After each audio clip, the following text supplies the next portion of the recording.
আসসালামু আলাইকুম, কেমন আছো তোমরা সবাই? আমাদের উইকলি চ্যাম্পিয়ন এক্সামের আজকে শেষ ক্লাস। এই যে এতদিন যতগুলো ক্লাস হলো সবগুলো ক্লাসের উপরে কিন্তু আমরা একটা এক্সাম নিতে যাচ্ছি, বড় একটা এক্সাম, গিফট আছে। সব ভালো করে পড়ো। এক্সামের তারিখ দিয়ে দিয়েছি 10 তারিখে। তোমরা সবাই বলতেছিলে এক্সামটা পিছাইতে, এই জন্য আমি পিছাই দিলাম। আমি চাচ্ছিলাম শুক্রবার এক্সাম নিতে, শুক্রবার এক্সাম নিলে রেজাল্ট দিতে ভালো লাগে শুক্রবার রাতে, কিন্তু তোমরা তো চাচ্ছিলা না শুক্রবার দিতে, তোমাদের প্রেশার হয়ে যাবে, তাই আমরা সবকিছুই পিছাই দিলাম। আমাদের হোয়াইট অ্যাপ্রন স্যার আমাদের প্রি মেডিকেলের ক্লাসটাও আমরা 10 তারিখের পরেই শুরু করতে যাচ্ছি, তোমাদের এই কয়েকটা দিন যাতে তোমরা পড়তে পারো। আমাদের প্রি মেডিকেলের স্টুডেন্টরাও তোমরা এই ক্লাসগুলো করেছো, তাই না? সবাই প্রি মেডিকেল 5.1 এর স্টুডেন্ট কে কে আছে একটু কমেন্ট করে জানাও তো। প্রি মেডিকেল 5.1 এর ক্লাস কিন্তু আমাদের শুরু হয়ে যাবে, এবং এটা আমাদের একটা বড় জার্নি। প্রি মেডিকেল কোর্সের সাথে স্টুডেন্টরা অনেক দিন যাবত থাকে, এবং আমাদের এই কোর্সে আমরা হোয়াইট অ্যাপ্রন ব্যাচ, সাথে আমরা জিকে ইংলিশ কোর্স, আরো যা যা দরকার বই সবকিছু দিয়ে থাকে আমাদের এই প্রি মেডিকেল ব্যাচকে। প্রি মেডিকেল আমাদের ফাউন্ডেশন কোর্স বলতে পারো, আমাদের মেডিকেল আউটড্রিমের একদম গোড়া থেকে ধরি আমরা প্রি মেডিকেলদের, এবং প্রি মেডিকেলরা আলটিমেটলি ঢাকা মেডিকেল কলেজে চান্স পায়। এই বছরও প্রি মেডিকেল ব্যাচ থেকে অনেক স্টুডেন্ট চান্স পেয়েছে আমাদের ঢাকা মেডিকেল কলেজে। তোমাদের রিদ্ধি ভাইয়া 32তম, তোমাদের আলভি ভাইয়া 38তম, তোমাদের অর্পিতা আপু 46তম, এরা কিন্তু সবাই প্রি মেডিকেলে ছিল। আরো অনেকেই প্রি মেডিকেলে ছিল, তোমাদের তরঙ্গ ভাইয়া প্রি মেডিকেলের 11তম, সব হচ্ছে আমাদের এই প্রি মেডিকেল ব্যাচে ছিল। তাহলে প্রি মেডিকেল ব্যাচের স্টুডেন্টরা যদি ঢাকা মেডিকেল কলেজে টপ করতে পারে, তাহলে তুমিও পারবে, তাই না? তোমরা যারা ভর্তি হয়েছো তাদেরকে আমি শুভকামনা জানাচ্ছি আমাদের প্রি মেডিকেল ব্যাচে, এবং তোমরা যারা ভর্তি হতে চাচ্ছ তারা দ্রুত ভর্তি হয়ে যাও। আমাদের উর্মি বলতেছো 5.0 আছে, এখন 5.1 ঢুকে গেছে। দেখছো আমরা 5.0 স্টুডেন্ট যারা ছিল আমাদের, অর্থাৎ গত বছর ভর্তি হয়েছে, গত বছর বলতে ডিসেম্বরের দিকে ভর্তি হয়েছে, ডিসেম্বর নভেম্বরের দিকে, তো ওদের আমরা 5.1টা দিয়ে দিয়েছি, আলাদা করে আর ফি নেইনি। ওইভাবে 5.1 যারা ভর্তি হচ্ছে তাদেরকে আমরা হোয়াইট অ্যাপ্রন ব্যাচ দিয়ে দিব, আলাদা করে ফি নিব না।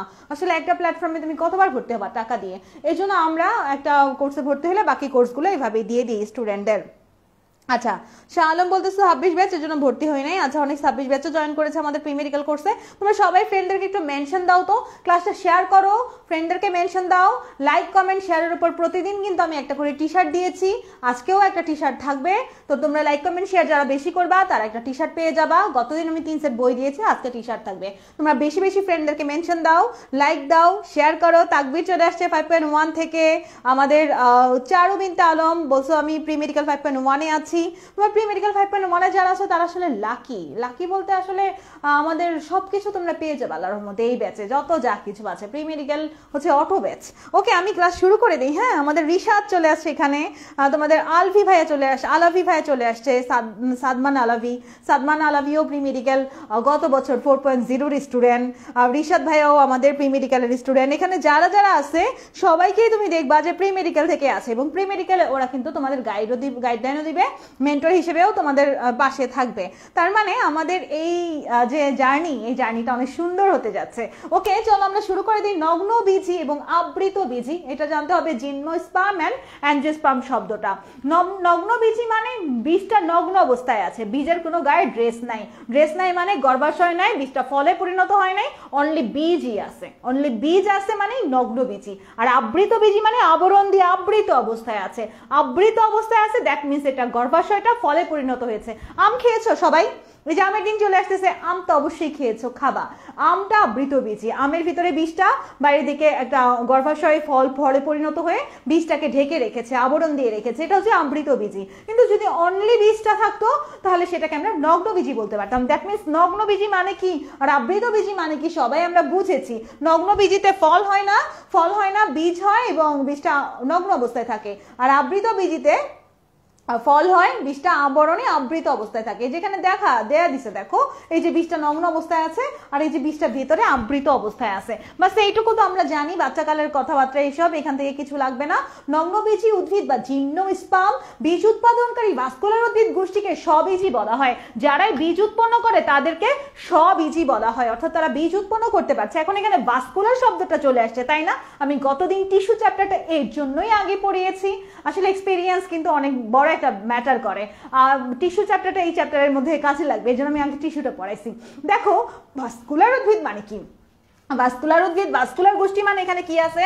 ভাস্কুলার গোষ্ঠী মানে এখানে পরিবহন টিস্যু আছে, পরিবহন টিস্যু আছে। ভাস্কুলার মানে এখানে পরিবহন টিস্যু আছে। যাদের পরিবহন টিস্যু আছে এবং যারা বীজ উৎপন্ন করে তাদেরকে স্পার্মাটোফাইটা বলে, অর্থাৎ বীজ উৎপাদনকারী যারা তাদেরকে স্পার্মাটোফাইটা বলে। স্পার্মাটোফাইটাদের আবার দুই ভাগে ভাগ করা হয়েছে, বীজটা কি নগ্ন অবস্থায় নাকি বীজটা আবৃত অবস্থায়। যদি আবৃত অবস্থায় থাকে তাহলে আবৃতবীজী বা গুপ্তবীজী, আর যদি নগ্ন অবস্থায় থাকে তাহলে নগ্নবীজী। দেখো নগ্ন মানেই খোলা, খোলা মানে ব্যক্ত।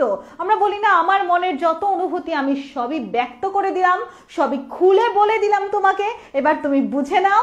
ব্যাপারটা হচ্ছে ওরকম, মানে খোলা ব্যাপারটা হচ্ছে তোমার ব্যক্তবীজী। আর গুপ্ত মানে কি? গুপ্ত মানে লুকানো। আমরা গুপ্ত ধনের কথা শুনেছি যে গুপ্ত ধন লুকানো সম্পদ, ওরকম। দেখো গুপ্তবীজী মানে হচ্ছে আবৃতবীজী মানে লুকানো, ঠিক আছে? তাহলে এগুলো আমরা বুঝেছি, জিমনোস্পার্ম আর হচ্ছে অ্যাঞ্জিওস্পার্মের কথা তো দেখলাই। এবার আসো আমাদের এখানে তোমার থিওফ্রাস্টাসের কথা বলছে, নগ্নবীজী মানে নেকেসিড। এবার দেখো থিওফ্রাস্টাস হচ্ছে উদ্ভিদ বিজ্ঞানের জনক। তোমাদের কাছে আমার প্রশ্ন, প্রাণী বিজ্ঞানের জনককে? উদ্ভিদ বিজ্ঞানের জনক হচ্ছে থিওফ্রাস্টাস। এই থিওফ্রাস্টাস তার এনকোয়ারি ইনটু প্ল্যান্ট নামক একটা গ্রন্থে সর্বপ্রথম জিমনোস্পার্ম শব্দটা ব্যবহার করেছিলেন। উদ্ভিদ বিজ্ঞানের জনক হচ্ছে থিওফ্রাস্টাস, প্রাণীবিদ্যার জনককে, প্রাণীবিদ্যার জনক হচ্ছে অ্যারিস্টটল, তাই না? প্রাণীবিদ্যার জনকের কথা কে বলতে পারছে দেখি তো, এখানে কেউ বলতে পারছে প্রাণীবিদ্যার জনককে? প্রাণীবিদ্যার জনকের নাম কি বলো? আচ্ছা কেউ তো বলতে পারো নাই না? আচ্ছা বলতে পারলে গিফট দিতাম। ওকে, এরপর আমরা দেখতে পাচ্ছি এখানে দেখো আমাদের আচ্ছা আমরা জিমনোস্পার্ম শব্দটা কোথায় ব্যবহার হয়েছে সেটা তো দেখলাম। এখানে আমাদের তোমার যেসব উদ্ভিদে গর্ভাশয় থাকে না, গর্ভাশয় থাকে না তাই ফল উৎপন্ন হয় না। গর্ভাশয় থাকলে গর্ভাশয়টাই ফলে উৎপন্ন হয়। আমরা নিষেকের পরে কি ঘটে এটা নিয়ে একটা ছক আছে তোমার 10 নম্বর অধ্যায়ে, উদ্ভিদ প্রজনন যে চ্যাপ্টার, সেখানে বলা আছে যে নিষেকের পরে গর্ভাশয়টা ফলে পরিণত হয়। এখন যদি গর্ভাশয় না থাকে তাহলে কি হবে? ফল তৈরি হবে না। আর ফল তৈরি না হলে ভিতরে যে ডিম্বকটা বীজে রূপান্তরিত হয়, ডিম্বকটা বীজে রূপান্তরিত হয়, সেটা বীজ হয়ে থাকবে, খালি অনলি বীজ হয়ে থাকবে। অনলি বীজ থাকলে সেটাকে আমরা কি বলি? অনলি বীজ থাকলে সেটাকে আমরা নগ্নবীজী বলি। অনলি বীজ থাকলে আমরা সেটাকে নগ্নবীজী বলবো। এবার দেখো বাংলাদেশে প্রায় 4000 আবৃতবীজী আছে, কিন্তু নগ্নবীজী আছে মাত্র কয়টা? নগ্নবীজী আছে মাত্র কয়টা বাচ্চারা? দেখো নেত্রীর মতো করে হাত তুলেছি। নগ্নবীজী আছে মাত্র কয়টা? নগ্নবীজী আছে মাত্র 5টা। নগ্নবীজী আছে মাত্র 5টা। এই 5টা প্রাকৃতিকভাবে জন্মায়। এর ভিতরে সাইকাস পেকটিনাটা, সাইকাস পেকটিনাটা চট্টগ্রামের বাড়িয়াডালাতে জন্মায়। সাইকাস পেকটিনাটা চট্টগ্রামের বাড়িয়াডালা এলাকায় জন্মায়। এবং আরেকটা আছে পোডোকার্পাস নেলিফোরিয়াস। পোডোকার্পাস নেলিফোরিয়াসকে বাঁশপাতা বলা হয় বাচ্চারা। পোডোকার্পাস নেলিফোরিয়াস দেখতে অনেকটা বাঁশ গাছের মতো, এই জন্য এটাকে বাঁশপাতা বলা হয়। পোডোকার্পাস নেলিফোরিয়াস বাঁশপাতা নামে পরিচিত, পরীক্ষা আসতে পারে নিচের কোনটা বাঁশপাতা নামে পরিচিত। পোডোকার্পাস নেলিফোরিয়াস হচ্ছে বাঁশপাতা নামে পরিচিত। আর এটা হচ্ছে তোমার সাইকাস পেকটিনাটা, এটা পাহাড়ি এলাকায় জন্মায়, বাড়িয়াডালের পাহাড়ি এলাকায়। কথাগুলো কিন্তু মাথায় রাখবে, এগুলো এমসিকিউর জন্য অনেক ইম্পর্টেন্ট। এবার দেখো নিটাম, নিটাম কিন্তু জি দিয়ে শুরু হয়েছে, জি অনুচ্চারিত। নিটাম একটি কাষ্ঠল লতানো উদ্ভিদ, নিটাম একটা কাষ্ঠল লতানো উদ্ভিদ এবং বাংলাদেশে নিটামের 2 থেকে 3টা প্রজাতি আছে।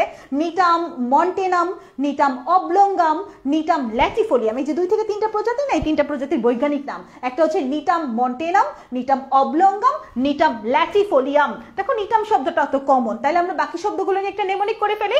মলা, মলা, মলা। দেখো ম দিয়ে হচ্ছে মন্টেনাম, মলা, ও দিয়ে হচ্ছে অবলঙ্গাম, লা দিয়ে হচ্ছে ল্যাটিফোলিয়াম। তাহলে নিটামের 3টা নাম আমরা কিভাবে মনে রাখবো? নিটাম মন্টেনাম, নিটাম অবলঙ্গাম, নিটাম ল্যাটিফোলিয়াম। এই 3টা মনে রাখবো মলা শব্দটা দিয়ে। ওকে, তাহলে এই পেজ কিন্তু আমাদের ক্লিয়ার বাচ্চারা, এই পেজ আমাদের ক্লিয়ার হয়ে গিয়েছে। এরপরে আসো আমাদের এখানে কিছু আছে লাগানো অবস্থায় বাগানে পাওয়া যায়। বাগানের সৌন্দর্য বৃদ্ধির কাজে আমরা অনেক সময় কিন্তু নগ্নবীজী গাছ লাগিয়ে থাকি। অনেকে দেখবো বাসার সামনে সুন্দর করে লাগিয়ে থাকে। এখানে রিভোলাটা, সাইকাস রিভোলাটা, থোজা অরিয়েন্টালিস, ওরিয়েন্টেশন সাজানো সাজানো টাইপের একটা কথা। তারপরে পাইনাস আছে, পাইনাস কেসিয়া, জেমিয়া আছে। তো এইগুলো একটু তুমি মনে রাখবা। জেমির পানি থালায়, জেমির পানি কোথায়? জেমির পানির থালা, জেমির পানির থালা। জেমি দিয়ে হচ্ছে জেমিয়া, র দিয়ে হচ্ছে রিভোলাটা, পানি দিয়ে পাইনাস, থালা দিয়ে থুজা। এগুলো বাগানে লাগানো অবস্থায় পাওয়া যায়। এখান থেকে আর তেমন কিছু লাগবে না। তবে আমাদের বর্তমানে আমাদের নগ্নবীজী উদ্ভিদের প্রজাতি সমূহকে 4টা বিভাগে ভাগ করা হয়েছে। 4টা বিভাগ আমরা সিরিয়ালি পড়বো। 4টা বিভাগ কিভাবে পড়বো? সিরিয়ালি পড়বো। কেন সিরিয়ালি পড়বো? কারণ বায়োলজিতে একটা সিস্টেম ফলো হয়, আগে নিম্ন শ্রেণী থেকে উচ্চ শ্রেণীর দিকে যায়। তোমরা পরিফেরা, নিডারিয়া, প্লাটিহেলমিনথেস, নেমাটোডা পড়েছো না? এগুলা মলাস্কা, আর্থ্রোপোডা, এগুলা সিরিয়ালটা কি? Annelid, arthropoda. আর সিরিয়ালটাতে আমরা দেখেছি যে তোমার নিম্ন শ্রেণী থেকে উচ্চ শ্রেণীর দিকে যাচ্ছে, তাই সিরিয়াল মেনটেন করতে হয়। এখানেও আমরা সিরিয়াল মেনটেন করব, চারটা বিভাগ, গিঙ্গোফাইটা বা জিঙ্কোফাইটা, সাইক্লেডোফাইটা, কনিফেরোফাইটা, নিটোফাইটা। দেখো জিঙ্কোফাইটা, সাইক্লেডোফাইটা, কনিফেরোফাইটা, নিটোফাইটা, এই চারটা আমরা কি দিয়ে মনে রাখবো বাচ্চারা? Grand celebration, GC. দেখো আমাদের মেডিকেল অডিমের গ্র্যান্ড সেলিব্রেশন কিন্তু ধামাকা ছিল। এই বছর গ্র্যান্ড সেলিব্রেশন করেছি আমরা অনেক সুন্দরভাবে, এবং আমাদের অনলি পেড ব্যাচের স্টুডেন্ট যারা, তাদের জন্য আমাদের গ্র্যান্ড সেলিব্রেশনটা, প্রি মেডিকেল কোর্স বেশি প্রায়োরিটি পাবা গ্র্যান্ড সেলিব্রেশনে, তাই দ্রুত আমাদের প্রি মেডিকেল কোর্সে ভর্তি হয়ে যাও। দেখো আমাদের জিসি, জিসি মানে কি? গ্র্যান্ড সেলিব্রেশন, তাই না? আমরা জিসি দিয়ে মনে রাখবো এই চারটা নাম। দেখো জি দিয়ে হচ্ছে জিঙ্কোফাইটা, সি দিয়ে হচ্ছে সাইক্লেডোফাইটা, তারপরে আইটা সি দিয়ে হচ্ছে কনিফেরোফাইটা, আইটা সি দিয়ে হচ্ছে নিটোফাইটা। দ্যাট মিন জিসি দিয়ে আমরা কি মনে রাখতে পারি? জিসি দিয়ে কিন্তু আমরা এই চারটা নাম মনে রাখতে পারি, তাই না বাচ্চারা? ওকে, ঠিক আছে। দেখো আমি বললাম কেন চারটা সিরিয়ালি পড়বা। সিরিয়ালি পড়ার কারণ প্রথম দিকে যে দুইটা, এই দুইটা একটু অনুন্নত ক্যারেক্টার বহন করে। প্রথম দিকে যে দুইটা, সেই দুইটা একটু অনুন্নত ক্যারেক্টার বহন করে। আর অনুন্নত ক্যারেক্টারের মধ্যে একটা ইম্পর্টেন্ট ক্যারেক্টার হচ্ছে এদের শুক্রাণু ফ্ল্যাজেলা যুক্ত। শুক্রাণু ফ্ল্যাজেলা যুক্ত, এটা একটা অনুন্নত বৈশিষ্ট্য। তাহলে বলো তো কার কার শুক্রাণু ফ্ল্যাজেলা যুক্ত? আমাদের জিঙ্কোফাইটা এবং সাইক্লেডোফাইটার শুক্রাণু ফ্ল্যাজেলা যুক্ত। জিঙ্কোফাইটা এবং সাইক্লেডোফাইটার শুক্রাণু কিন্তু বাচ্চারা ফ্ল্যাজেলা যুক্ত, এটা মনে রেখো। তারপর কনিফেরোফাইটা, নিটোফাইটা, নিটোফাইটাটা তুলনামূলক উন্নত, এটাতে আবৃতবীজী ক্যারেক্টার পাওয়া যায় এবং শুক্রাণুতে কোনো ফ্ল্যাজেলা থাকে না। আমাদের নিটোফাইটাটা তুলনামূলক উন্নত, এটাতে আবৃতবীজীর মতো ক্যারেক্টার পাওয়া যায় এবং এটাতে কোনো ফ্ল্যাজেলা থাকে না শুক্রাণুতে। এবার আমাদের আলোচনার বিষয় হচ্ছে কনিফেরোফাইটা। এই কনিফেরোফাইটা তো অনেক ইম্পর্টেন্ট। আচ্ছা, এই যে গিঙ্গোফাইটাতে, গিঙ্গো বিলো বা জীবন্ত ফসিল, এই লাইনটা মেডিকেল ভর্তি পরীক্ষার জন্য ইম্পর্টেন্ট। এবং সাইক্লেডোফাইটা, সাইক্লেডোফাইটা 100টা প্রজাতি আছে, এদের হচ্ছে শুক্রাণু ফ্ল্যাজেলা যুক্ত, এগুলো বুঝছো। এবার আসুন কনিফেরোফাইটা। এই কনিফার বনাঞ্চলের কথা শুনেছো তোমরা? কনিফার বনাঞ্চল, অনেক বড় বড় উদ্ভিদ সেখানে পাওয়া যায়। রাশিয়াতে বড় কনিফার বন আছে। এই কনিফার বনে সবচেয়ে উঁচু বৃক্ষ, অনেক উঁচু বৃক্ষ, সিকোয়া সেম্পারভিয়েন্সাস, এটা কনিফার জাতীয় উদ্ভিদ। সবচেয়ে উঁচু বৃক্ষ, সবচেয়ে প্রাচীন বৃক্ষ, এগুলা সবই কিন্তু আমাদের এই কনিফেরোফাইটাতে। তাহলে কনিফেরোফাইটাতে কি আছে বাচ্চারা? সিকোয়া সেম্পারভিয়েন্স, এটা কনিফার জাতীয় উদ্ভিদ, এটা সবচেয়ে উঁচু বৃক্ষ, সবচেয়ে উঁচু বৃক্ষ।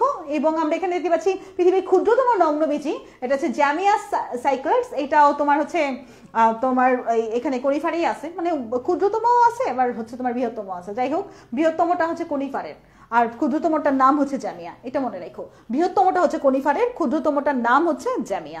ওকে, তুলনা করার জন্য পাশাপাশি দিয়েছে। এবং বিশ্বের সবচেয়ে প্রাচীন বৃক্ষের নাম হচ্ছে ব্রিসল কোন পাইন। বিশ্বের সবচেয়ে প্রাচীন বৃক্ষের নাম কি? প্রাচীন বৃক্ষের নাম হচ্ছে ব্রিসল কোন পাইন। নামটা কিরকম দেখছো? তাহলে পরীক্ষা যদি আসে সবচেয়ে প্রাচীন বৃক্ষ নাম কি? ব্রিসল কোন পাইন। ব্রিসল কোন পাইন কোন বিভাগের অন্তর্ভুক্ত? কনিফেরোফাইটার। সবচেয়ে উঁচু বৃক্ষের নাম কি? সিকোয়া সেম্পারভিয়েন্স। এই সিকোয়া সেম্পারভিয়েন্স কোন বিভাগের অন্তর্ভুক্ত?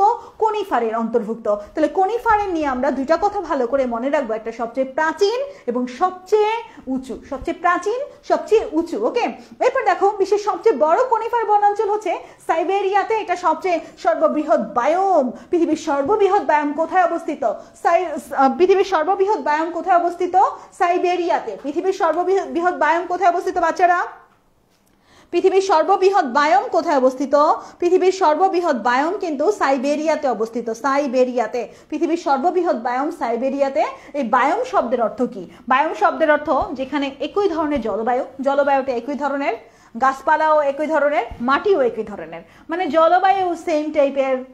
সুন্দরবনের কথা চিন্তা করো, আশেপাশে সব জলবায়ু সেম, মাটিটাও সেম টাইপের, এবং তোমার হচ্ছে সেখানের গাছপালাও একই রকমের, লবণাক্ত উদ্ভিদ আর কি সবকিছু, বনাঞ্চলটাও এরকম। যে জায়গা যেখানে একই ধরনের জলবায়ু, একই ধরনের মাটি, একই ধরনের আবহাওয়া, একই ধরনের গাছপালা, সেইটাকে আমরা বায়োম বলতে পারি। এরকম একটা বাস্তুতান্ত্রিক অবস্থাকে আমরা কি বলতে পারি? এরকম একটা বাস্তুতান্ত্রিক অবস্থাকেই কিন্তু আমরা বায়োম বলতে পারি। তাহলে বায়োম কি বুঝেছো সবাই? বায়োম কিন্তু আমরা বুঝেছি। ওকে, এরপর আমরা চলে যাব কোথায়? নিটোফাইটাতে। নিটোফাইটার জি কিন্তু অনুচ্চারিত থাকে এবং নিটোফাইটাটা তুলনামূলক উন্নত। আমরা 4টা সিরিয়ালই পড়েছি না, নিটোফাইটাটা কিন্তু তুলনামূলক উন্নত। শুক্রাণুটা ফ্ল্যাজেলাবিহীন। নিটোফাইটার শুক্রাণুটা কিরকম বাচ্চারা বলো তো? নিটোফাইটার শুক্রাণুটা কিন্তু ফ্ল্যাজেলাবিহীন। নিটোফাইটার শুক্রাণুটা ফ্ল্যাজেলাবিহীন, এটার কাণ্ডের টিস্যুতে ভেসেল আছে। নিটোফাইটার শুক্রাণুটা ফ্ল্যাজেলাবিহীন এবং এটার কাণ্ডের টিস্যুতে ভেসেল আছে। নিটামের পাতা আবৃতবীজির মতো, বলেছিলাম না নিটামটা অনেকটা আবৃতবীজির মতো, নিটামের ক্যারেক্টারটা অনেকটা আবৃতবীজির মতো, নিটামের পাতাটাও আবৃতবীজির মতো। নামিবিয়া মরুভূমিতে এন্ডেমিক ওয়েলেশিয়া মিরাবিলিসের পুংকুন দেখতে ফুলের মতো। এটা অনেক ইম্পর্টেন্ট। এন্ডেমিক মানে কি? এন্ডেমিক ফনা, এন্ডেমিক কথা শুনেছো না? এন্ডো মানে ভিতর, এন্ডো মানে ভিতর, অর্থাৎ কোন একটা জায়গার ভিতরেই আছে, এটা বাইরে বের হয় নাই, এরকম কিছু। এন্ডেমিক মানে কোন একটা জায়গার ভিতরে। বলে না যে আন্টিটা পুরো এন্ডেমিক। এন্ডেমিক মানে কি? এর আর কোথাও পাওয়া যায় না, এখানেই পাওয়া যায়, এরকম আর কি, বুঝছো? বা এন্ডেমিক বলতে যেমন ধরো আফসান আপুকে কোথায় পাওয়া যায়? মেডিকেল আউটড্রিমেই পাওয়া যায়। তাহলে আফসান আপু মেডিকেল আউটড্রিমের জন্য এন্ডেমিক। আফসান আপু যদি মেডিকেল আউটড্রিম থেকে বের হয়ে অন্য কোথাও যায় তাহলে আফসান আপু তখন হয়ে যাবে এপিডেমিক।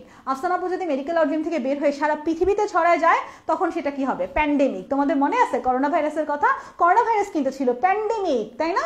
করোনা ভাইরাস ছিল প্যান্ডেমিক। দ্যাট মিনস একটা নির্দিষ্ট জায়গায় যদি কেউ থাকে সেটাকে বলা হয় এন্ডেমিক। সে যদি আরেকটু আশেপাশে ছড়ায় যায় তাহলে সেটাকে বলা হয়, একটু বৃহৎ অঞ্চলের দিকে যায় সেটাকে বলা হয় এপিডেমিক। এবং সে যদি সারা পৃথিবীতে ছড়ায় যায় সেটাকে বলা হয় প্যান্ডেমিক। ওকে, তাহলে এন্ডেমিক, এপিডেমিক, প্যান্ডেমিক বুঝেছো? এন্ডেমিক, এপিডেমিক, প্যান্ডেমিক বুঝেছো কিনা আমাকে একটু জানাও তো। এন্ডেমিক, এপিডেমিক, প্যান্ডেমিক বুঝেছো কিনা? আচ্ছা, এখান থেকে আর কিছু না, আমরা দেখেছি নিটামের উদ্ভিদের পাতা 2টা পাতা থাকে। এফাইড্রা উদ্ভিদে দ্বিনিষেক দেখা যায়। দ্বিনিষেকটা কি? দ্বিনিষেক মানে 2বার নিষেক। এফাইড্রাতে 2বার নিষেক দেখা যায়। দ্বিনিষেক নিয়ে কথাবার্তা আবারও আসবে, তখন বোঝাবে। এখন ডিটেলস পড়াইলে একটু মাথা ঘোরাবে। দ্বিনিষেক নিয়ে একটু পরে আসতেছে, ওয়েট করো বাচ্চারা। আপাতত জানো দ্বিনিষেক মানে 2বার নিষেক। দ্বিনিষেক মানে 2বার নিষেক। এফাইড্রাতে দ্বিনিষেক দেখা যায়। এফাইড্রা শ্বাসকষ্টের ওষুধ এফেড্রিন তৈরি করে। এফাইড্রা থেকে শ্বাসকষ্টের ওষুধ কি তৈরি করে বলো তো? এফাইড্রা থেকে শ্বাসকষ্টের ওষুধ এফেড্রিন পাওয়া যায়। এফাইড্রা থেকে শ্বাসকষ্টের ওষুধ এফেড্রিন পাওয়া যায়। এবং আমরা এখানে দেখতে পাচ্ছি আরেকটা ব্যাপার, নগ্নবীজিতে লিফ স্কার দেখা যায়। লিফ স্কার মানে কি? স্কার মানে কি? স্কার মানে দাগ না, দাগ। এখন ধরো নগ্নবীজ উদ্ভিদের গাছের একটা পাতা খুলে গেছে, খুলে যাওয়ার পরে গাছের মধ্যে একটা কি পাওয়া যাচ্ছে? একটা দাগের মতো পাওয়া যাচ্ছে, বুঝছো? তাহলে নগ্নবীজিতে গাছের মধ্যে একটা দাগের মতো পাতা খুলে পড়ে গেলে সেখানে লিফ স্কার পাওয়া যায়। তাহলে নগ্নবীজিতে আমরা কি দেখতে পাই বাচ্চারা? লিফ স্কার দেখতে পাওয়া যায়। লিফ স্কার কোথায় আছে? নগ্নবীজিতে আছে। এটা একটা ভিন্ন ধর্মী বৈশিষ্ট্য। ওকে, এখান থেকে আমরা আর কিছু পড়বো না। এই জায়গায় দাগানো লাইন একটু রিডিং দিতে পারো, এগুলো তেমন ইম্পর্টেন্ট না। আমি এগুলো সবই বলে ফেলছি, এখানে আর তেমন কিছু দেখার মতো আমি দেখতেছি না। আচ্ছা ঠিক আছে, এরপর আমরা পরবর্তীতে নগ্নবীজির বৈশিষ্ট্য চলে যাব। নগ্নবীজির বৈশিষ্ট্য হিউজ ইম্পর্টেন্ট। যদি কেউ নগ্নবীজির বৈশিষ্ট্য ভালো করে পড়ে তাহলে সে নগ্নবীজির বৈশিষ্ট্যের সাথে আবৃতবীজির বৈশিষ্ট্যের পার্থক্য করতে পারবে। এটা খুবই ইম্পর্টেন্ট একটা বিষয়, সবাই একটু মনোযোগ দিয়ে শুনো। এখানে আমি কিছু কথা লিখে রেখেছি, দেখো। ভাস্কুলার এবং অভাস্কুলার। ভাস্কুলার কারা? যাদের পরিবহন টিস্যু আছে। ভাস্কুলারের এক্সাম্পলে টেরিডোফাইটা, নগ্নবীজি এবং আবৃতবীজি আছে। টেরিডোফাইটা মানে টেরিস। ভাস্কুলারের এক্সাম্পলে আমরা টেরিডোফাইটা, নগ্নবীজি এবং আবৃতবীজিকে দেখতে পাই। আর অভাস্কুলারে আমরা শৈবাল, ছত্রাক এবং ব্রায়োফাইটা দেখতে পাই। অভাস্কুলারে আমরা কি দেখতে পাই? অভাস্কুলারে আমরা শৈবাল, ছত্রাক এবং ব্রায়োফাইটা দেখতে পাই। তাহলে এটা একটু দেখলাম। এবার আসো নগ্নবীজির বৈশিষ্ট্য, এটা বহুবর্ষজীবী মানে অনেক বছর বাঁচে। এরা চিরসবুজ, যতদিন বাঁচে এরা এভারগ্রিন। এরা যতদিন বাঁচে এরা ততদিনই সুন্দর। আচ্ছা, অনেকে আছেন, অনেকে আঙ্কেল দেখবা, আমাদের একটা স্টুডেন্ট আছে হুসাইন নামের, ও চান্স পেয়েছে রংপুর মেডিকেল কলেজে। আঙ্কেলের পোস্টগুলো আমি যখন দেখি তখন আমার কাছে অনেক ভালো লাগে। আঙ্কেলের পোস্টগুলো দেখলে আমার মনে হয় আঙ্কেল এভারগ্রিন, মানে একদম হাসি খুশি, সবসময় অনেক সুন্দর সুন্দর পোস্ট করে, আর ছেলেদের নিয়ে অনেক মজা করে পোস্ট করে। আমার কাছে এগুলো অনেক ভালো লাগে। এটা হচ্ছে তোমার চিরসবুজ টাইপের, এভারগ্রিন। এবার দেখো খেয়াল করে, আমাদের বহুবর্ষজীবী উদ্ভিদ হচ্ছে তোমার নগ্নবীজি উদ্ভিদ, এবং এটা চিরসবুজ এভারগ্রিন, যতদিন বাঁচে ততদিনই সবুজ। আমরা সবাই কিন্তু এভারগ্রিন থাকবো, ঠিক আছে বাচ্চারা? আমরা যতদিন বাঁচবো ততদিন কিরকম থাকবো বলো তো? আমরা যতদিন বাঁচবো ততদিনই চিরসবুজ থাকবো, এভারগ্রিন থাকবো। নগ্নবীজির একটা ক্যারেক্টার আমরা ফলো করতেই পারি। আমরা কিরকম থাকবো? সবাই চিরসবুজ থাকবো। কে কে চিরসবুজ থাকতে চাও আমাকে একটু হাত তুলে জানাও তো। কে কে চিরসবুজ থাকতে চাও? আচ্ছা, সবাই চিরসবুজ থাকতে চাও? চিরসবুজ থাকবা, সবসময় মনটা সবুজ সবুজ রাখবা, মানে কচি কচি একটা ভাব থাকবে মনের ভিতরে, কোনো ভেজাল থাকবে না, বয়স্ক বয়স্ক ভাব আসতে দিবা না, সবসময় হাসি খুশি থাকবা, সবসময় অল্প কিছুতে সন্তুষ্ট থাকবা। যারা সবুজ, যারা কচি, তারা কিন্তু অল্প কিছুতেই সন্তুষ্ট থাকে। একটা ছোট বাচ্চাকে একটা সুন্দর ড্রেস দিলে সে খুশি হয়ে যায়, তাই না? কিন্তু আমরা যখন বড় হয়ে যাই তখন আমাদের অনেক বড় দামি বাড়ি, দামি গাড়ি, আরো অনেক দামি দামি কিছুর প্রতি আকর্ষণ আসে। তাই আমার কাছে মনে হয় মনটাকে সবসময় চিরসবুজ রাখো, চিরসবুজ রাখলেই ভালো, চিরসবুজ রাখলে আমাদের জীবন সুন্দর হবে। এবার দেখো স্পোরোফাইট। স্পোরোফাইট ব্যাপারটা কি? আমাদের উদ্ভিদের দুই রকমের দশা আমরা দেখতে পাবো, একটা হচ্ছে স্পোরোফাইটিক দশা আর একটা হচ্ছে গ্যামিটোফাইটিক দশা। একটা হচ্ছে স্পোরোফাইটিক দশা, এটা হচ্ছে গ্যামিটোফাইটিক দশা। বাচ্চারা, স্পোরোফাইটিক দশাটা হচ্ছে ডিপ্লয়েড দশা। স্পোরোফাইটিক দশাটা কি রকম দশা? স্পোরোফাইটিক দশাটা হচ্ছে ডিপ্লয়েড দশা, আর গ্যামিটোফাইটিক দশাটা হচ্ছে হ্যাপ্লয়েড দশা। স্পোরোফাইটিক দশাটা হচ্ছে ডিপ্লয়েড দশা আর গ্যামিটোফাইটিক দশাটা হচ্ছে হ্যাপ্লয়েড দশা। আমরা নগ্নবীজির ক্ষেত্রে স্পোরোফাইটিক দশা দেখতে পাই, এবং যারা স্পোর উৎপন্ন করে তারাই 2n অর্থাৎ ডিপ্লয়েড। যারা স্পোর উৎপন্ন করে তারাই কিরকম? যারা স্পোর উৎপন্ন করে তারাই হচ্ছে 2n অর্থাৎ ডিপ্লয়েড। আমরা এখানে কি দেখতে পাচ্ছি? স্পোরোফাইটিক দশা দেখতে পাচ্ছি, এবং তারা অসম রেণুপ্রসূ। অসম মানে কি? দুইটা সমান না। অসম মানে অসমান, তাই না? হেটারোস্পোরাস অর্থাৎ দুইটা সমান না। দুইটা সমান হলে হোমো বলতাম, এটা অসম, দুইটা সমান না। দ্যাট মিনস শুক্রাণু ডিম্বাণু দুইটা, একটা ছোট একটা বড়। এখানে দেখো মাইক্রো স্পোর, মাইক্রো মানেই ছোট। মাইক্রো মানে কি বাচ্চারা? মাইক্রো মানেই ছোট, আর মেগা, মেগা মানেই হচ্ছে বড়, অর্থাৎ ছোট আর বড়। এখন আমরা বায়োলজিতে ম্যাক্সিমাম ক্ষেত্রে মাইক্রো দেখলে ছেলেদের ক্ষেত্রেই বুঝি, ম্যাক্রো হচ্ছে মহিলা। আচ্ছা ধরো আঙ্কেল আর আন্টি দুইজনের মধ্যে যখন বিয়ে হয়ে যাওয়ার পরে, বিয়ে যখন হয় তখন আন্টি অনেক স্লিম থাকে, পরবর্তীতে আঙ্কেল আন্টিরা কিন্তু, আঙ্কেল দিন দিন স্লিম হইতে থাকে আর আন্টিরা কিন্তু মোটা হইতে থাকে, তাই না? আচ্ছা, এই জন্য ভয় বিয়ে করতেছি না, বিয়ে করার পরে আরো মোটা হয়ে যাব, তোমাদের তখন ক্লাস এইভাবে আসবো, এই বাচ্চারা কি খবর, কেমন আছো, ভালো আছো, আমাকে চিনেছো, আমি তোমাদের সেই আফসানা আপু। দেখছো, ভয়েসও চেঞ্জ হয়ে যেতে পারে, এই ভয় বিয়ে করতেছি না। এবার দেখো আমাদের মাইক্রোস্পোর, মাইক্রোস্পোরে স্পোরটা ছোট, এটা পুরুষের ক্ষেত্রে, আর মেগা, মেগা স্পোরটা হচ্ছে স্পোরটা বড়, এটা কিন্তু মহিলাদের ক্ষেত্রে। তাই মেগা শব্দটা আমরা কোথায় পাবো? মেগা মানেই বড়, মেগা মানেই মহিলা, ঠিক আছে? মেগা মানেই বড় আর মেগা মানেই মহিলাদের ক্ষেত্রে। আচ্ছা, এখানে আমরা দেখতে পাচ্ছি মেগা স্পোর হচ্ছে, তার মানে দুইটা স্পোর ছোট বড় সাইজ, এই জন্য এটাকে হেটারোস্পোরাস বলে। রেণুপত্র অর্থাৎ স্পোরোফিলগুলো ঘন সন্নিবিষ্ট হয়ে স্টোবিলাস গঠন করে, মানে ঘন সন্নিবেশিত এরকম করে করে স্টোবিলাস, একটা এরকম করে করে করে এরকম করে একটা উঁচা স্টোবিলাস তৈরি করে, বুঝছো? ঘন সন্নিবেশিত হয়ে স্টোবিলাস বা কোন তৈরি করে, আমরা ছবি দেখবো না। এরপর দেখো মেগাস্পোরোফিল, মেগাস্পোরোফিলে স্ত্রী রেণুপত্রগুলো, স্ত্রী মেগাস্পোরোফিলে ডিম্বক উৎপন্ন হলেও গর্ভাশয় উৎপন্ন না। আমরা তো জানি যে নগ্নবীজিতে কোনো গর্ভাশয় উৎপন্ন হয় না, তাই তোমার মেগাস্পোরোফিলে ডিম্বক তৈরি হয় কিন্তু গর্ভাশয় তৈরি হয় না, অর্থাৎ এদের গর্ভাশয় নাই, গর্ভদণ্ড নাই, গর্ভমুণ্ড নাই, কিছুই নাই। গর্ভাশয় না থাকলে আবার গর্ভদণ্ড কি, গর্ভমুণ্ড কি?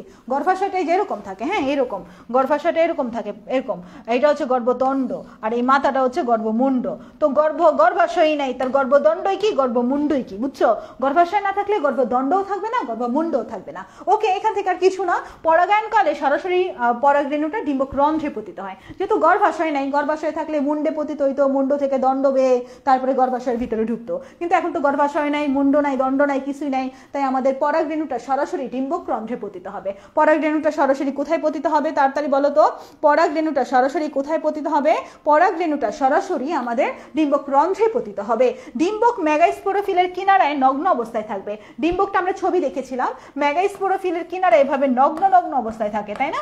ডিম্বকটা মেগাস্পোরোফিলের কিনারায় কি অবস্থায় থাকে? নগ্ন অবস্থায় থাকে। যেহেতু এদের গর্ভাশয় নাই, গর্ভাশয় নাই বলে এদের ফল সৃষ্টি হয় না। আমরা জানি নিষেকের পরে গর্ভাশয় ফলে পরিণত হয়, নিষেকের পরে গর্ভাশয়, গর্ভাশয় কিসে পরিণত হয় বাচ্চারা? মনে আছে, আমি পড়াইছিলাম মনে হয় গর্ভাশয়, কি আমার তোমার উদ্ভিদ প্রজনন চ্যাপ্টার পড়লে জানবা, গর্ভাশয় কিসে পরিণত হয়? ফলে পরিণত হয়। এটা আমরা গফ দিয়ে মনে রাখতে পারি, গফ, গফ। নিষেকের পরে গর্ভাশয় ফলে পরিণত হয়। তোমাদের কারো গফ আছে? গফ থাকলে গফকে কাট করে দাও লাইফ থেকে, ইন্টারমিডিয়েটে গফ টফ নিয়ে চলা দরকার নাই। গফ থাকলে গফ কাট করে দাও, গ দিয়ে গর্ভাশয়, ফ দিয়ে হচ্ছে ফলে পরিণত হয়। এখন ধরো কেউ যদি গফ নিয়ে ক্লাসে ঢুকে তারা বলবে দেখো আপু কত খারাপ, দেখো গর্ভাশয় কিসে পরিণত হচ্ছে, গর্ভাশয়টা কিন্তু ফলে পরিণত হয়।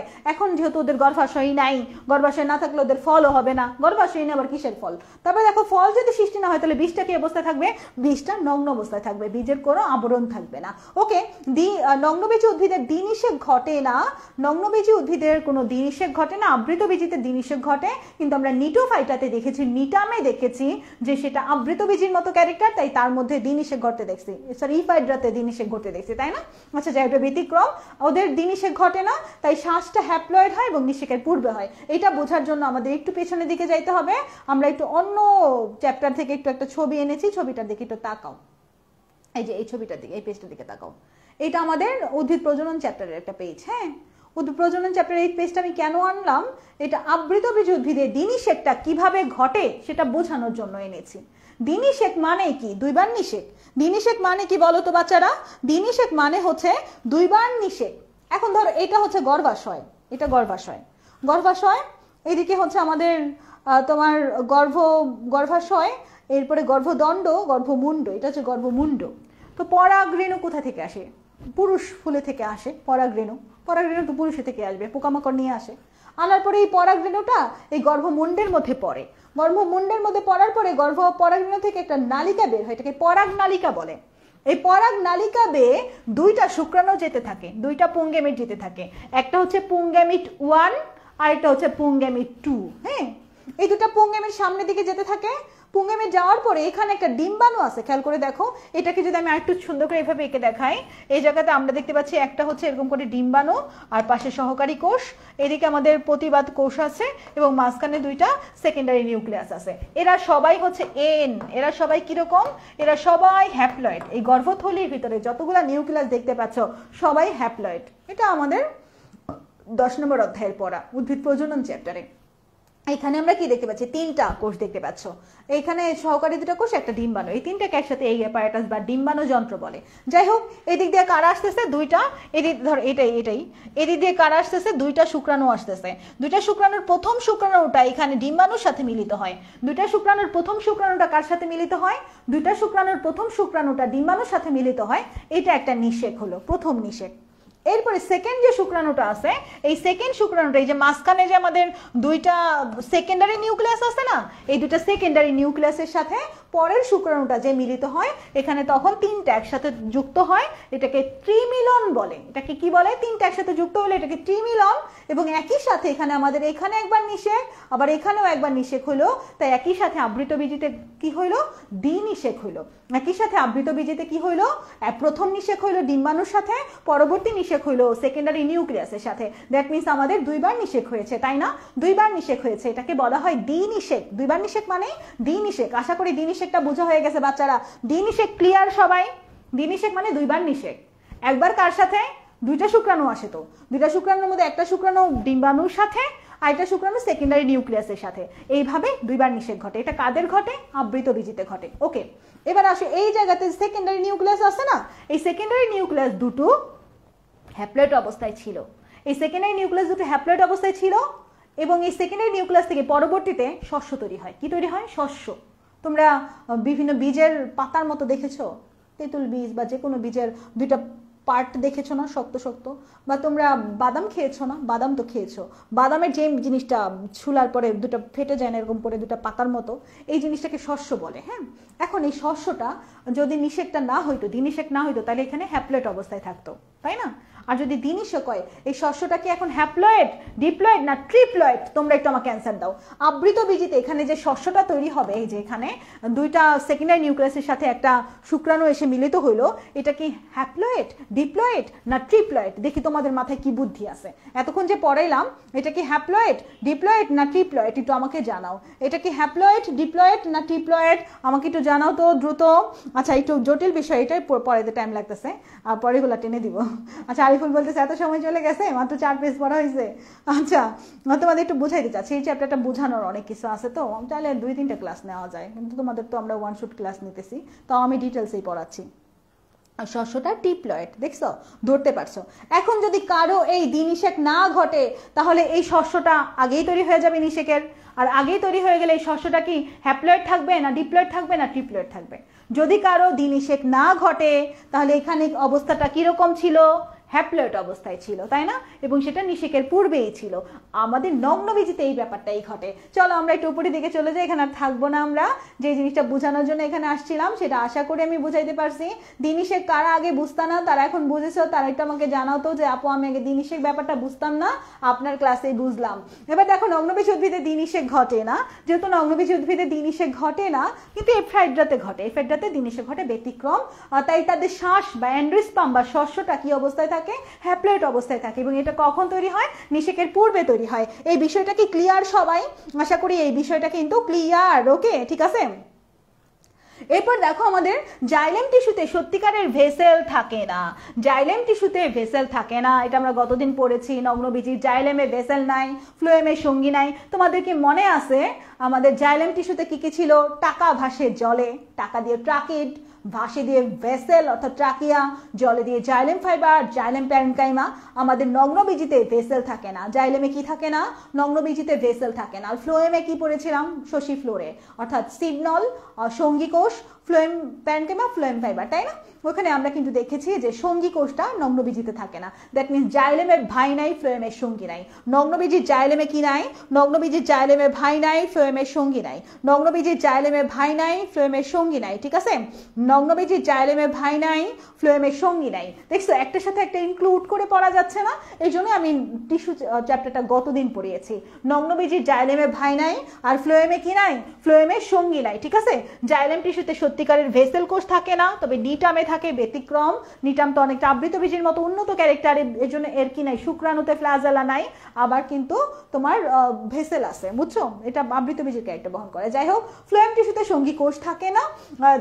এরা বায়ুপরাগী, জীবনচক্রে অসমাকৃতি যৌনক্রম দেখা যায়। যৌনক্রম মানে কি? যৌনক্রম মানে হচ্ছে হ্যাপ্লয়েড এবং ডিপ্লয়েড দশার পর্যায়ক্রমিক আবির্ভাবকে যৌনক্রম বলে। হ্যাপ্লয়েড এবং ডিপ্লয়েড দশার পর্যায়ক্রমিক আবির্ভাবকে কি বলে?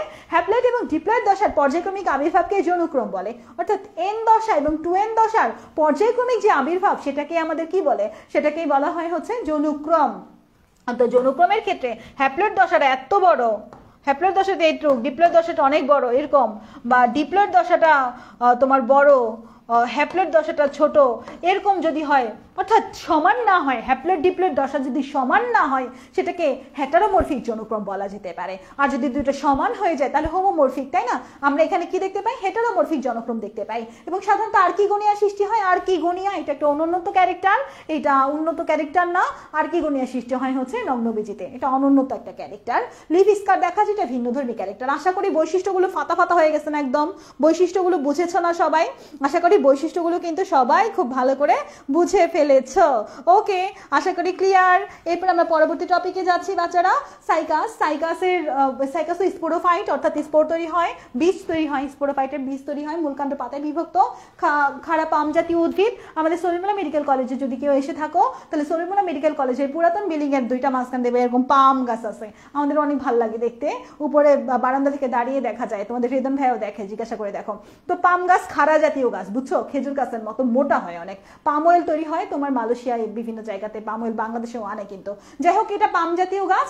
এদের হচ্ছে পাতা বৃহৎ, পক্ষল যৌগিক, কাণ্ডের মাথার দিকটা সর্পিল আকার। পাতা বৃহৎ, বৃহৎ মানে বড় পাতা, বড় পাতা।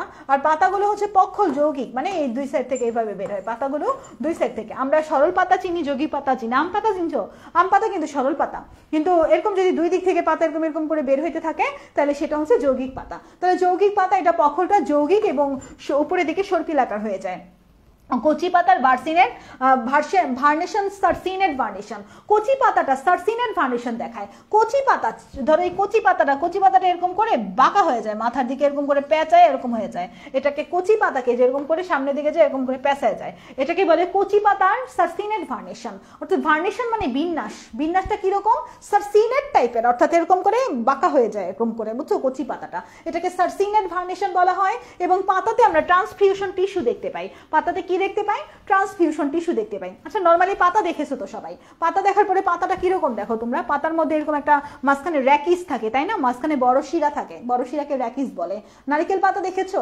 নারিকেল পাতাতেও কিন্তু এরকম র্যাকিস থাকে। তো আমরা নরমালি পাতা দেখার পরে পাতার এদিকে আরো চিকন চিকন র্যাকিস দেখতে পাই না, আরো কিছু র্যাকিস দেখতে পাই, নর্মাল পাতাতে এটা দেখতে পাই। এগুলাকে তোমার হচ্ছে এই সাইডের সাথে কানেক্ট করে এই র্যাকিসকে।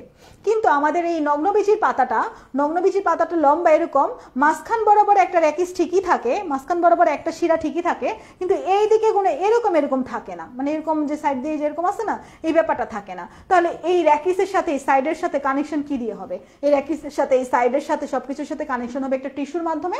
সেই টিস্যুটার নাম হচ্ছে ট্রান্সফিউশন টিস্যু। তো এত জটিলভাবে পড়ে লাভ নাই, আমরা জাস্ট জানবো যে আমাদের নগ্নবীজিতে পাতার মধ্যে একটা টিস্যু থাকে, টিস্যুটার নাম হচ্ছে ট্রান্সফিউশন টিস্যু। টিস্যুটার নাম কি টিস্যু? বাচ্চারা দ্রুত কমেন্ট করো। টিস্যুটার নাম হচ্ছে ট্রান্সফিউশন টিস্যু।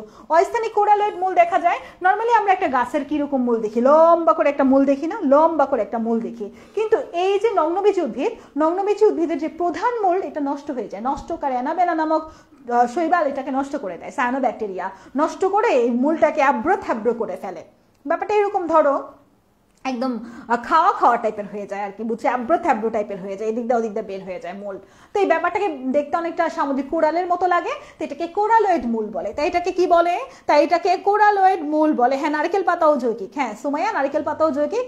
নারকেল পাতা আর হচ্ছে সাইকাসের পাতা প্রায় কাছাকাছি, অনেকটাই কাছাকাছি। নারকেল পাতাতেও ট্রান্সমিশন টিস্যুর মতো তেমন একটা দেখা যায় না, মানে র্যাকিসের পাশ দিয়ে আরো চিকন চিকন শিরা দেখা যায় না, একই রকম প্রায়। আচ্ছা যাই হোক, এবার দেখো আমাদের গর্ভাশয় না থাকে ফল সৃষ্টি হয় না, নগ্ন অবস্থা থাকে জানি আমরা। পুং রেণুপত্রগুলো একত্রে স্টোবিলাস গঠন করে, পুং কোম তৈরি করে, যেরকম করে চোখা একটা স্টোবিলাস, ছবি দেখাবো একটু পরে।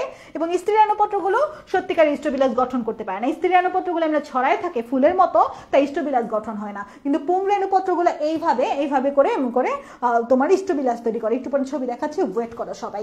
এখানে হেটেরোস্পোরিক অর্থাৎ মেগাস্পোর মাইক্রোস্পোর তৈরি, এটা তো আগেই বলেছি যে দুইটা স্পোর সমান না। মেগাস্পোর হচ্ছে মহিলা মেয়ে আর মাইক্রো হচ্ছে ছেলে, এটা জানোই। বাতাসের মাধ্যমে পরাগায়ন হয়। সাইকাসের শুক্রাণু সবচেয়ে বড়, সর্ববৃহৎ শুক্রাণু এবং লাটিমের মতো এটা বহু ফ্লাজেলা বিশিষ্ট। জাস্ট এইটুকু পড়লে হয়েছে। সাইকাস বহুবর্ষজীবী, এগুলো সবই আমরা পড়েছি। আজ চট্টগ্রামের পাহাড়ি অঞ্চলে সাইকাস পেকটিনাটা প্রাকৃতিক পরিবেশে, এটাও আমরা পড়েছি। সাধারণত সব প্রজাতি ছাড়া পরাগরেণু অঙ্কুরিত হয় না, সবাই জানে। এগুলো তো অন্য পেজ, এগুলো লাগবে না, এটা আমাদের আগে বোঝানোর জন্য এই পেজটা এনেছিলাম। এই যে দিনিশেক আর ট্রিমিলন কি, এটা বোঝানোর জন্য আনছিলাম। মিপাইড্রাতে হয়, এটা আমাদের বোটানি 10 নম্বর অধ্যায় আছে। অর্থাৎ বোটানি ব্যাপারটা এরকম, একটার সাথে একটা কানেক্টেড। বোটানি জুলজি দুটাই বলো। তোমরা যারা ভাবো যে বুঝে পড়া লাগে না, মুখস্থ করলেই হয়, মুখস্থ করা লাগে, কিন্তু অনেক কিছু বুঝে পড়া লাগে, বুঝে একটার সাথে একটা কানেক্ট করা লাগে। বায়োলজি কিন্তু এইভাবেই মজা লাগে আসলে। একসময় দেখবা যে তুমি অনেক কিছু কানেক্ট করতে পারতেছো যখন পুরো বই পড়া হয়ে যাবে বায়োলজির। তোমরা যারা মেডিকেল অর্জমের ইউটিউবে যেতে পারো। মেডিকেল অর্জমের ইউটিউবে আমি বোটানির কোষের গঠনে 13টা ক্লাস দিয়েছি, একটা প্লে লিস্ট আছে, 0 to হিরো কোর্সের, ওটা করতে পারো। কোষ বিভাজনে 3টা ক্লাস দেওয়া আছে, ওটা করতে পারো। কোষ রসায়নের মেবি 4টা ক্লাস দেওয়া আছে বা 3টা ক্লাস দেওয়া আছে, করতে পারো। তারপর 4 নম্বর অধ্যায়টা নাই, অনুজীব চ্যাপ্টারটা আমি দেওয়ার ট্রাই করব। তারপরে 4 নম্বর 5 নম্বর আছে, 5 নম্বর চ্যাপ্টার দেওয়া আছে, শৈবাল ছত্রাক একটা ক্লাস। তারপরে হচ্ছে ব্রায়োফাইটার টেরিডোফাইটারও একটা ক্লাস দেওয়া আছে, 5, 6, 7 তো এই যে এটা দিব আবার। 8 নাম্বার কালকে দিছি। 9 নাম্বার চ্যাপ্টারটাও আছে, 10 নাম্বারটা মনে হয় নাই, 11 নাম্বারও নাই, 12 নাম্বার আছে। অর্থাৎ 3টা চ্যাপ্টার বোটানির মনে হয় আমাদের ইউটিউবে পাবা না আমার ক্লাস, আর বাদ বাকি সবই আছে। ওই 3টা চ্যাপ্টারও আমি দিয়ে দেওয়ার ট্রাই করব। এটা হচ্ছে বোটানির ব্যাপারটা। জুলজির ক্ষেত্রে, জুলজিতে আমি জুলজি 1 নাম্বার অধ্যায় দিয়েছি, হাইড্রা দিয়েছি, হাঁসফড়িং আর রুই মাছ নাই মনে হয়, রক্ত চ্যাপ্টার আছে, পরিপাক আছে, শ্বসন চ্যাপ্টারটা আমার নাই মনে হয় ইউটিউবে। আর হচ্ছে 6 নাম্বার আছে, 6 নাম্বার আছে, 7 নাম্বারের কঙ্কাল চ্যাপ্টার আছে, 8 নাম্বারও আছে, 9 নাম্বারও আছে, 10 নাম্বার আছে, 11 নাম্বার আছে। অর্থাৎ 5-6টা চ্যাপ্টার মনে হয় 2 পত্রে মিলায় নাই 21টা চ্যাপ্টারের ভিতরে বা 24টা চ্যাপ্টারের ভিতরে। আমি ট্রাই করবো ওই 5-6টা চ্যাপ্টারও তোমাদের পড়াই দিয়ে ইউটিউবে একটা প্লে লিস্ট বানাই ফেলতে আমার সবগুলো ক্লাসের, তাহলে আমার ক্লাসগুলো সবাই পাবে আর কি বায়োলজির ক্ষেত্রে। ওকে, এখানে আমরা দেখলাম তাহলে এইটুকু হয়ে গেছে আমাদের। দিনিশেক তো বললাম, এগুলো বলেছি, এখান থেকে লাগবে না কিছুই। এই যে সাইকাসের মূল দেখছো, সাইকাসের মূলটা নষ্ট হয়ে গেছে, কোরালয়েড মূল তৈরি হয়ে গেছে। এবং আমাদের এখানে আরো কিছু দাগানো লাইন আছে, সাইকাস সার্সিনালিস, সাইকাস ফ্রিভোলাটা, এগুলো অলংকারের কাজে ব্যবহার করা হয়। সাইকাস উদ্ভিদের স্পোরোফাইট এবং সাইকাস মিডিয়া অনেক উঁচু হতে পারে, এগুলো দাগানো লাইন পড়তে পারে। সাইকাসে 2 ধরনের পাতা থাকে। সাইকাসে ক ধরনের পাতা থাকে? সাইকাসে 2 ধরনের পাতা থাকে। আমি ছবি দেখাবো তোমাদের। বড় বড় সবুজ পাতা থাকে, লম্বা লম্বা, ওগুলা হচ্ছে বড় পাতা, যৌগিক পাতা। আর কিছু ছোট ছোট বাদামি রঙের কিছু শল্কপত্র থাকে, শল্কপত্র আমি দেখাবো না তোমাদের। আর ওদের পাতা যৌগিক মানে কি, যেরকম 2 সাইড দিয়ে বের হয়, এটাকে যৌগিক পাতা বলে। 2 সাইড দিয়ে বের হলে যৌগিক পাতা বলে। এবং আমরা দেখেছি কচি পাতাটা কুণ্ডলিত অবস্থায় থাকে এবং এখানে ট্রান্সফিউশন টিস্যু থাকে। এগুলো সবই বলা আছে না, দেখছো? এই যে পত্র পল্লব শিরাবিহীন সুস্পষ্ট একটি মধ্য শিরা থাকে, কথাগুলো কত কঠিন ভাবে বলছে দেখো। একটা পত্র, এই যে পত্র, এদের শুধুমাত্র মধ্য শিরা থাকে, যে কি বলছে, পত্র পল্লব শাখা শিরাবিহীন, অর্থাৎ এদিকে শাখা শিরা থাকে না, এই যে এরকম শাখা শিরা না, এই শাখা শিরাটা থাকে না, খালি কি থাকে, মাঝখান বরাবর একটা শিরা থাকে, র্যাকিস থাকে। এই র্যাকিস থাকার কারণে পাশের যে টিস্যুগুলো, এগুলোর সাথে কানেক্টেড হওয়ার জন্য পাশের সাথে ট্রান্সফিউশন টিস্যু থাকে, পরিবহন সংযোগ রক্ষা করার জন্য। ট্রান্সফিউশন মানেই তো পরিবহন, বাস সেটা আমি আগেই বুঝাইছি। সাইকাস উদ্ভিদের যৌগপত্র বা পর্ণপত্র ছাড়াও আরো এক ধরনের শল্কপত্র থাকে, আমি ছবি দেখাবো একটু পরে। সাইকাসের শল্কপত্র আছে। এবার দেখো আমাদের পাম উদ্ভিদ এবং ফার্ন উদ্ভিদের সাথে কিছুটা মিল থাকার কারণে সাইকাসকে পামফার্ন বলা হয়, সাইকাসকে পামফার্ন বলা হয়। এবং তোমাদের কাছে আমার একটা প্রশ্ন, সানফার্ন কাকে বলা হয়? সাইকাসকে যদি পামফার্ন বলা হয় তাহলে সানফার্ন কাকে বলা হয়? দেখো সাইকাসের প্রধান মূলটা নষ্ট হয়ে যায়, এটা অস্থায়ী একটা মূল। এটা নষ্ট হওয়ার কারণ হচ্ছে নষ্টকার অ্যানাবেনা মূলটাকে নষ্ট করে ফেলে, পরবর্তীতে রুট টিউবারকল তৈরি হয় বা কোরালয়েড টাইপের একটা অ্যাব্রো টাইপের একটা মূল তৈরি হয়। এটা নষ্ট করেছে কি প্রধান মূলটাকে? নষ্টকার অ্যানাবেনা। না দিয়ে মনে রাখা যায়, এন দিয়ে নষ্টক, এই দিয়ে হচ্ছে অ্যানাবেনা। ওকে, যাই হোক, সাইকাসের যৌগিক পত্র এবং আমরা বাদামি রঙের শল্কপত্র দেখতে পাই। সাইকাসের পাতার মধ্যে র্যাকিসটা মোটা, অর্থাৎ সাইকাসের পাতার মধ্যে মাঝখান বরাবর যে শিরাটা আছে, এই শিরাটা হচ্ছে মোটা টাইপের শিরা। এটা একটু দেখতে পারো, এখান থেকে আর কিছু লাগবে না। ট্রান্সফিউশন টিস্যুর কথা আমি বলেছি, একটু আগে ট্রান্সফিউশন টিস্যু দেখছো, এই যেগুলো হচ্ছে, ছবিটা উল্টো হয়ে গেছে না? আচ্ছা, ছবিটা উল্টো হয়ে গেছে, এই ছবিটা মানে সোজা। ওকে, এই যে ছবিটা দেখো, এটাতে কিন্তু পুংরেণুপত্র, যেখানে অনেক ছোট ছোট ছোট ছোট পুংরেণুপত্র আছে। এই পুংরেণুপত্রগুলো একত্রে মিলিত হয়ে কি তৈরি করেছে? পুরুষকোণ তৈরি করেছে, তাই না? এরপর আমরা এখানে দেখতে পাচ্ছি স্ত্রী রেণুপত্রগুলো এমনি ছড়ায় ছড়ায় আছে। স্ত্রী রেণুপত্রগুলো এই ছড়ায় ছড়ায় আছে, এটাকে বলা হয় স্ত্রী রেণুপত্র। এটা পুংকোণ তৈরি করতে পারে না, এটা কিন্তু আগেই বলেছি আমি তোমাদের।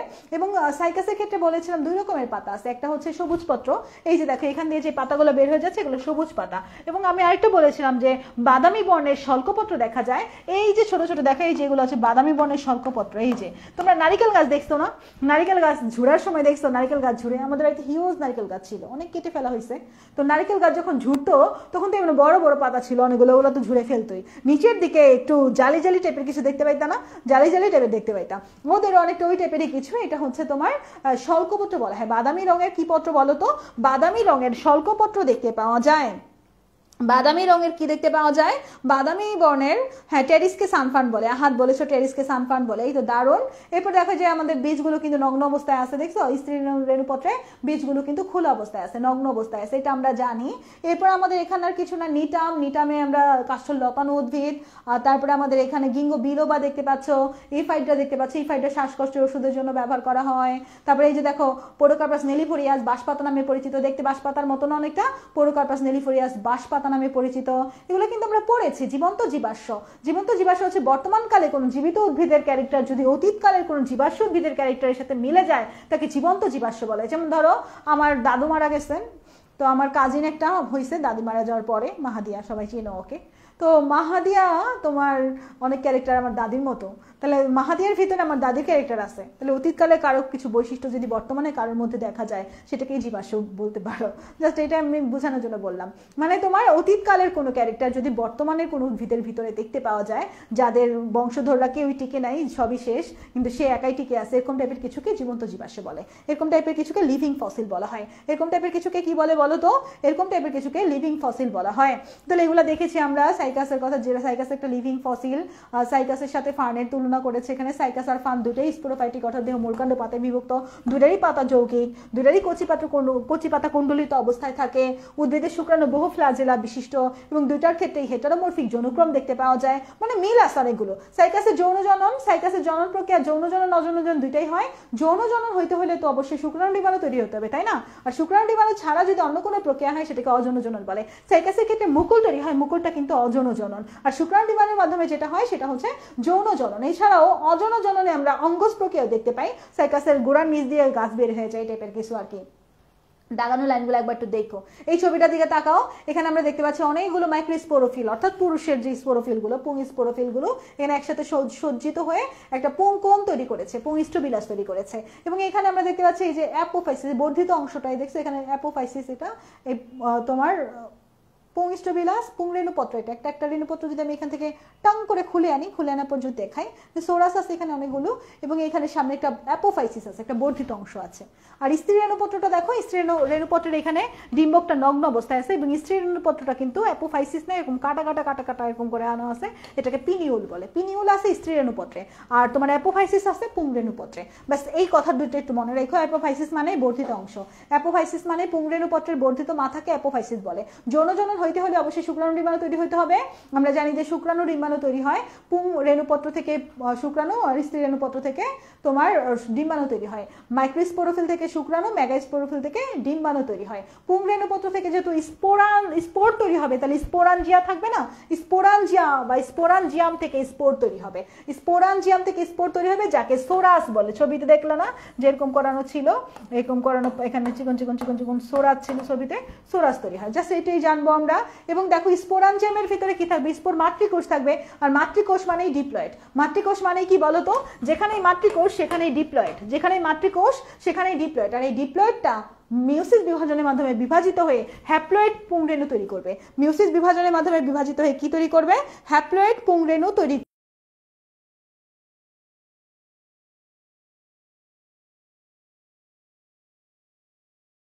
ছবি দেখাইছি আমি, এখান থেকে আর কিছু না, মানে এটা কোনো কম্প্যাক্ট গঠন না, শক্ত কোনো গঠন না, এটা একটু লুজ টাইপের গঠন, এবং ছড়ায় আছে। দেখছো না ছবিটা একটু আগে দেখাইলাম, পুং রেণুপত্রটা এমনি চুপ হয়ে আছে, কিন্তু স্ত্রী রেণুপত্রটা এমনি ছড়ায় আছে, কোনো শক্ত ভাবে সেট করা না, একটু ঢিলা ঢিলা টাইপের অবস্থা আর কি। এখানে বলছে দেখো যে ঢিলা ভাবে আছে, কোনো কম্প্যাক্ট গঠন না স্ত্রী রেণুপত্রটা, কিন্তু পুং রেণুপত্রটা কম্প্যাক্ট গঠন। যাই হোক, আমাদের স্ত্রী রেণু মাতৃকোষটা বিভাজিত হয়ে হ্যাপ্লয়েড স্ত্রী রেণু তৈরি করবে।